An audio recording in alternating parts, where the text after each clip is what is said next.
কি রান্না হবে? ইঁচড় চিংড়ি। ইঁচড়গুলো এই জন্য কেটে রাখা আছে। এটা এবার জল গরম, এটাকে এখন ভাপানো হবে।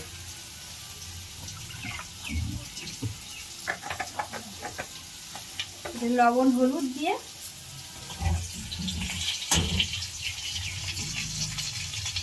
অল্প লবণ,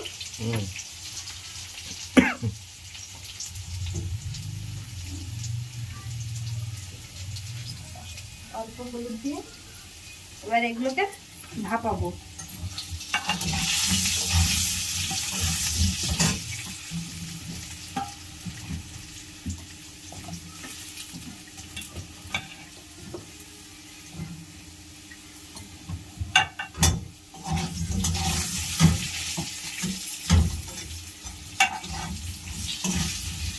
এবার ঢাকা দিয়ে রেখে দেবো।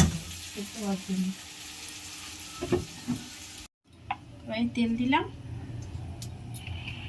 ইঁচড় চিংড়ি রান্নার জন্য ইঁচড় লবণ হলুদ দিয়ে সেদ্ধ করে রাখা আছে, আলু কেটে রেখেছি, আদা রসুন বাটা, টমেটো, কাঁচা লঙ্কা, পেঁয়াজ কুচি, আর এখানে চিংড়ি মাছগুলো ভেজে নেব। আর ফোড়নের জন্য শুকনো লঙ্কা, গোটা গরম মশলা, তেজপাতা, গোটা জিরা, লবণ হলুদ দিয়ে ভেজে নেব।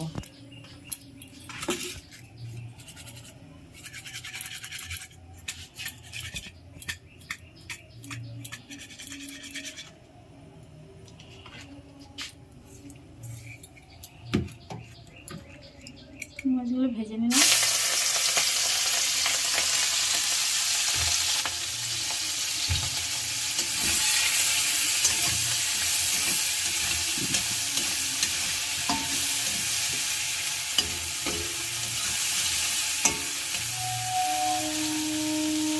মাছগুলো ভাজা হয়ে গেছে, এবারে তুলে নেব।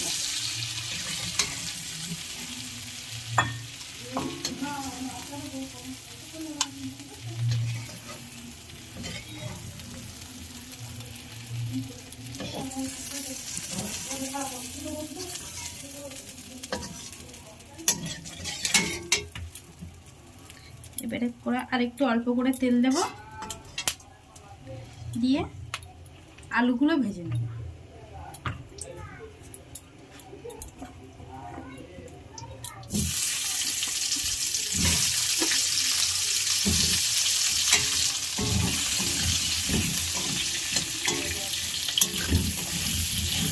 আলুগুলো লাল লাল করে ভেজে নেব। আলুগুলো ভাজা হয়ে গেল, আলুগুলো এবারে তুলে নেব।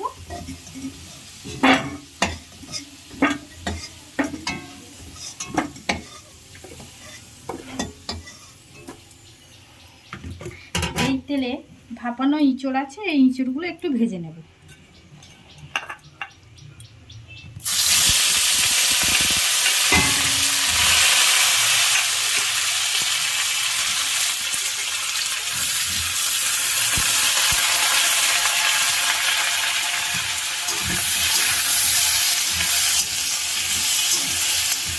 ইঁচড়গুলো লাল লাল করে ভেজে নেব, হালকা লাল লাল।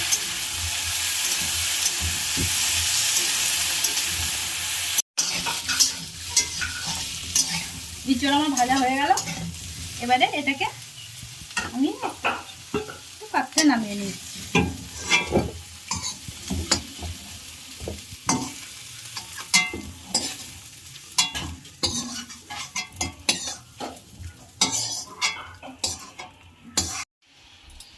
তেল দিয়ে দিলাম, একটু বেশি করেই দিলাম।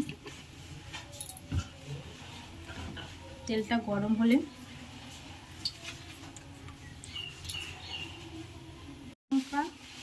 গোটা জিরে, তেজপাতা, গোটা গরম মশলা,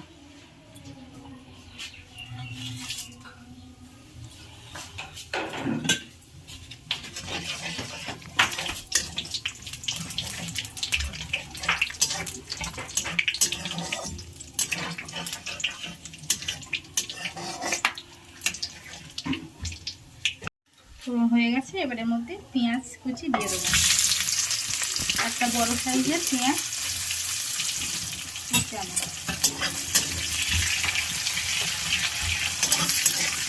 পেঁয়াজটা লাল লাল করে ভেজে নিয়ে বাকি মশলাগুলো দেবো।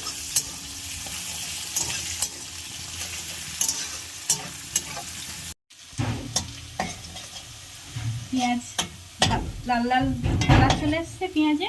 এবারে আদা রসুন বাটাটা দিয়ে দেবো। আদা রসুন বাটাটা দিয়ে কষাবো যতক্ষণ না আদা রসুনের কাঁচা গন্ধটা যায়।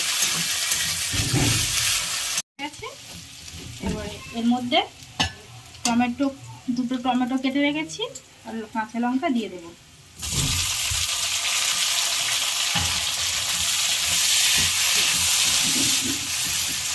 এটাকে ভালোভাবে কষিয়ে নেব। একটু লবণ দিয়ে এর মধ্যে একটু লবণ দিয়ে দেবো, টমেটোগুলো তাড়াতাড়ি গরম হয়ে যাবে।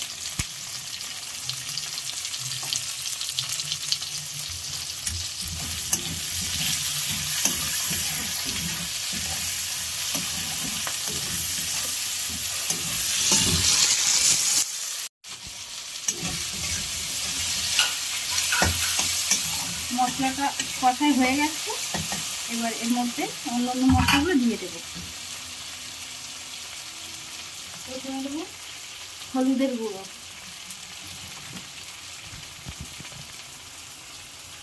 লঙ্কার গুঁড়ো,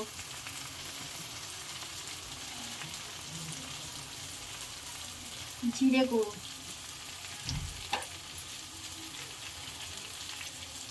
ধনে গুঁড়ো,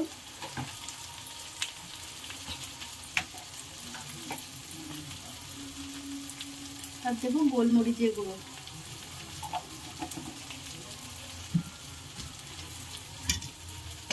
মশলাটা ভালোভাবে কষিয়ে নেব। এর মধ্যে ভাজা চিংড়িগুলো দিয়ে দেবো।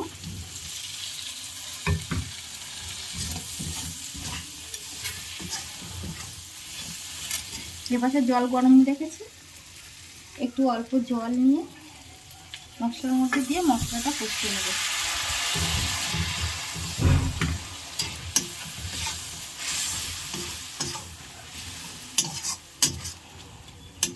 মশলা কষানো আমার রেডি। মশলা থেকে তেল ছেড়ে দিয়েছে।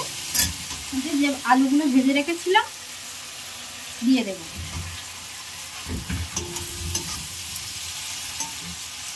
ইঁচড়গুলো ভেজে রেখেছিলাম ওগুলোও দিয়ে দেবো।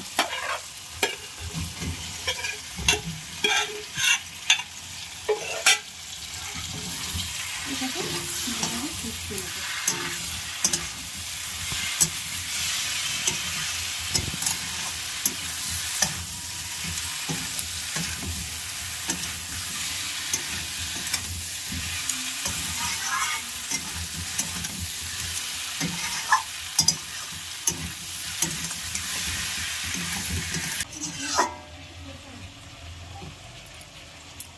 ঢাকা দিয়ে দিয়ে কষিয়ে নেব ভালোভাবে।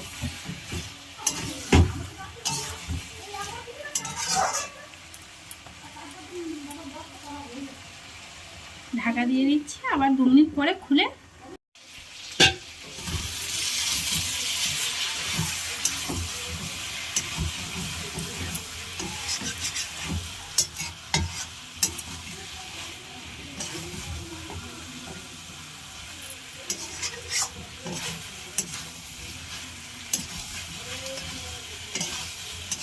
প্রায় কষানো হয়ে গেছে।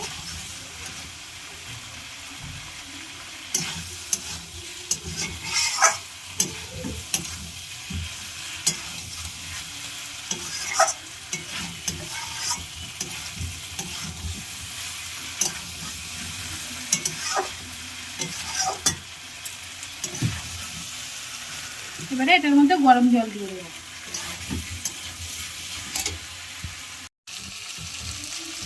গরম জল দিয়ে দিলাম।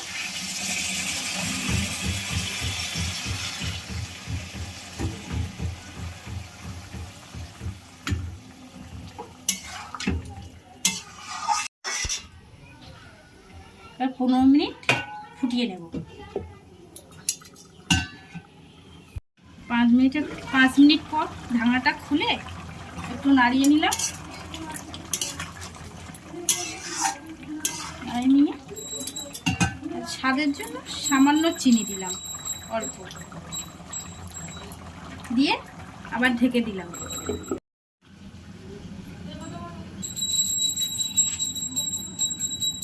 গোটা গরম মশলাটা বেটে নিয়ে আসি।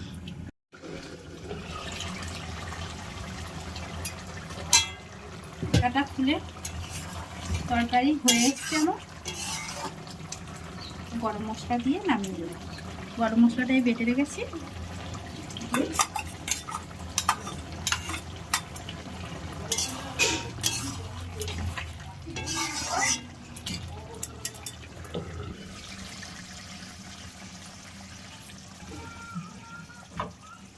তরকারি রেডি। চিংড়ি তৈরি হয়ে গেছে, এবার একটা পাত্রে নামিয়ে